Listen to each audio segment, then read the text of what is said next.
D'accord. Quel genre de questions peut-on poser à un animal ?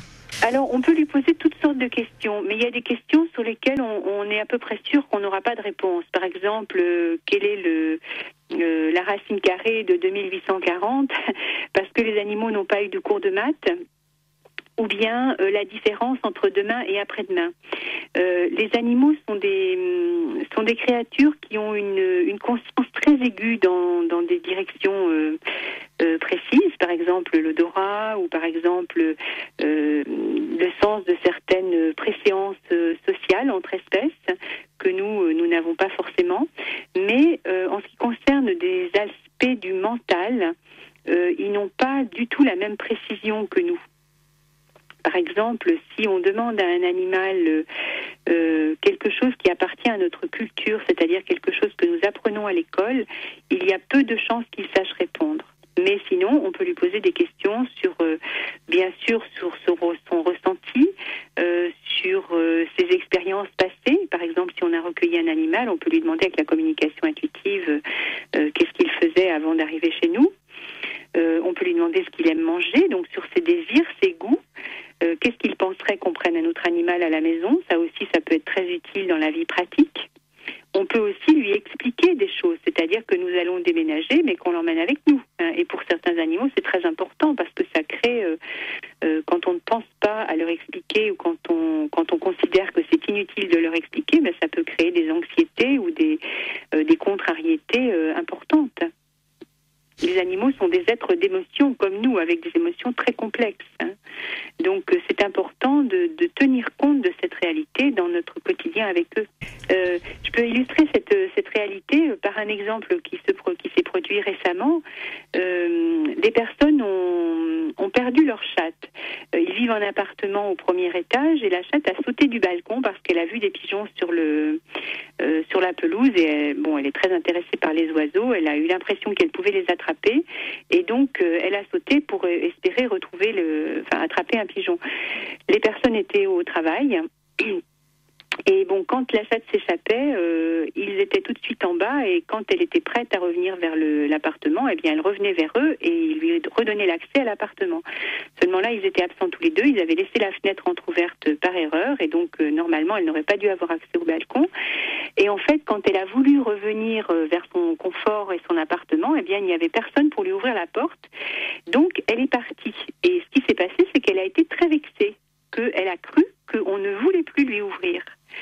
Ce qui n'était pas le cas, puisque bien sûr les maîtres sont désespérés de ne pas la retrouver. Et j'ai expliqué à ces personnes que ce qui était nécessaire, c'était de lui expliquer, qu'il fallait lui expliquer que ça n'était pas du tout le cas, que eux, ils avaient très envie qu'elle revienne chez eux et qu'ils l'attendaient. Donc, vous voyez que l'interprétation de l'animal dans une situation particulière peut être très éloignée de notre regard sur la réalité.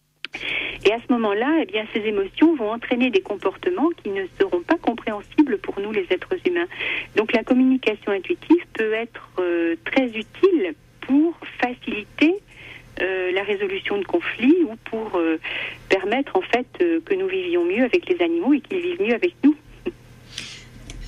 D'accord, mais en ce qui concerne l'as, c'était un animal plus que domestique puisque c'était une chatte qu'ils avaient depuis longtemps, mais comment ça se passe avec un animal qu'on vient de trouver ou qui vient d'arriver à la maison? Est-ce qu'ils ont tous la faculté, ces animaux, de pouvoir entendre ce qu'on dit ou est-ce qu'il n'y a pas de blocage? Est-ce que tous les animaux déjà peuvent communiquer?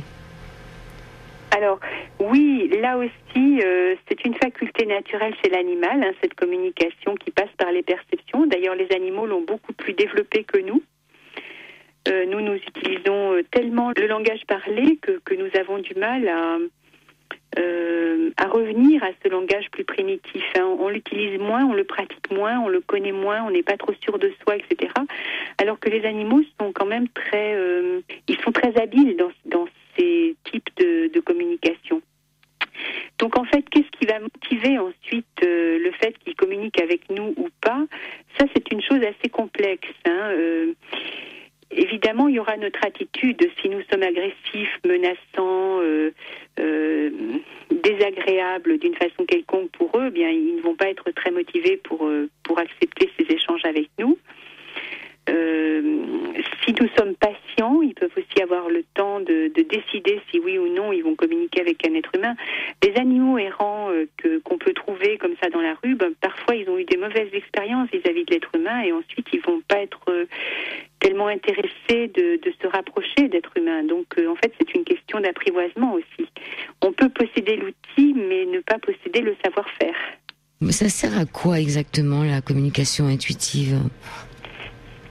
Ça peut servir à beaucoup de choses, mais l'idée de base, c'est que ça serve à mieux vivre avec les animaux, plus particulièrement en les comprenant mieux et en se faisant mieux comprendre d'eux. C'est-à-dire que c'est un outil de communication à la base.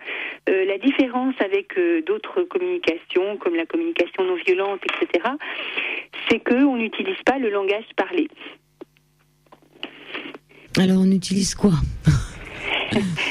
Alors, on utilise justement toutes les autres possibilités de communication qui sont à notre disposition, c'est-à-dire tout ce qui va se passer à travers l'image, à travers le son, à travers le ressenti. Mais contrairement à d'autres méthodes comme l'éthologie, par exemple, où on apprend à interpréter la gestuelle d'un animal, eh bien là, on utilise la résonance qui existe en nous avec ce qui se passe dans l'animal. C'est-à-dire qu'on utilise l'empathie. Alors l'empathie, c'est un mot qui est assez mal utilisé la plupart du temps, pas très bien compris.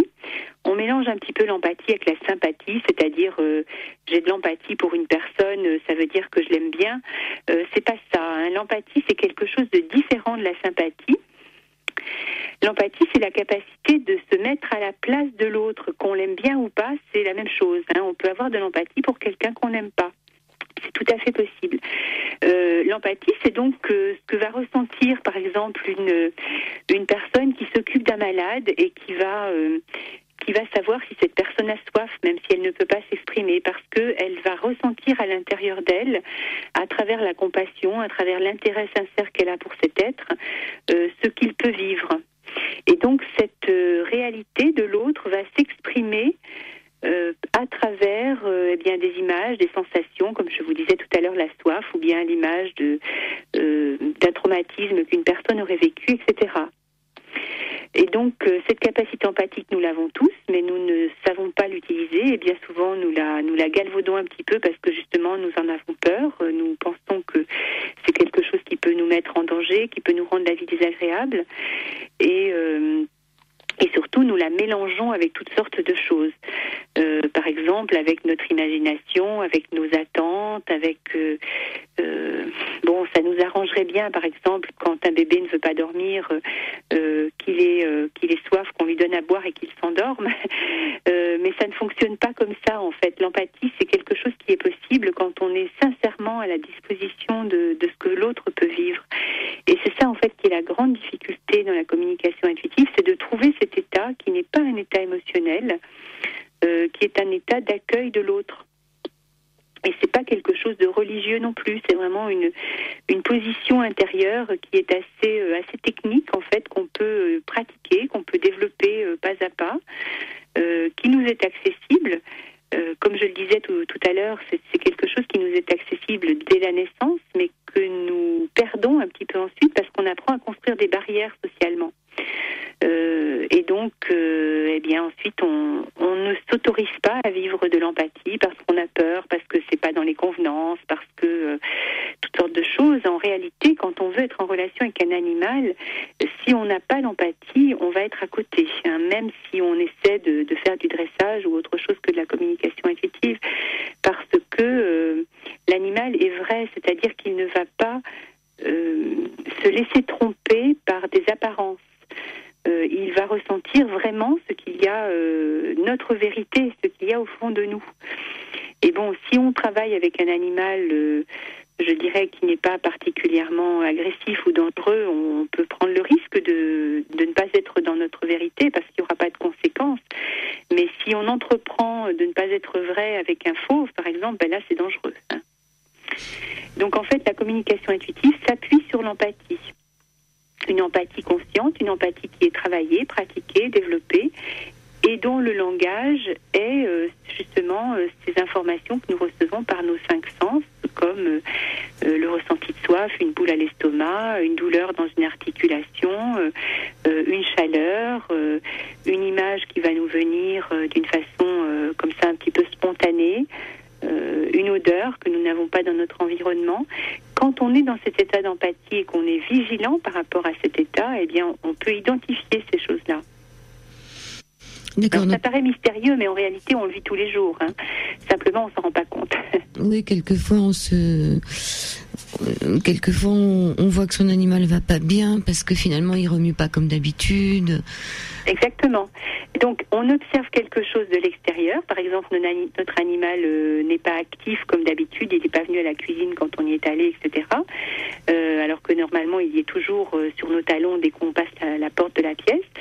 Eh bien, donc notre observation nous alerte et à ce moment-là, on va se mettre en état d'attention, de vigilance et on va commencer à se poser la question et laisser venir en nous les informations. Et là, il y a 2 choix.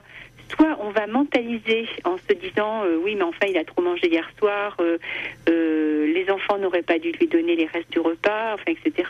Et donc là, on va partir sur des hypothèses mentales avec toutes les réactions émotionnelles que ça peut entraîner.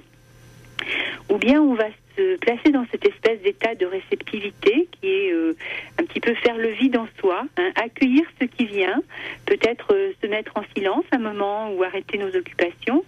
Et puis là, ça peut venir, hein, comme ça peut ne pas venir, mais devenir un espèce de réceptacle qui, parce qu'il s'intéresse sincèrement à l'état de l'autre, va pouvoir recevoir des informations et je dirais les recueillir un peu comme un vase, hein, ou comme une coupe ouverte. Et ça se pratique. C'est tout à fait à notre portée. Simplement, nous ne faisons pas ça dans notre quotidien parce que nous avons d'autres automatismes.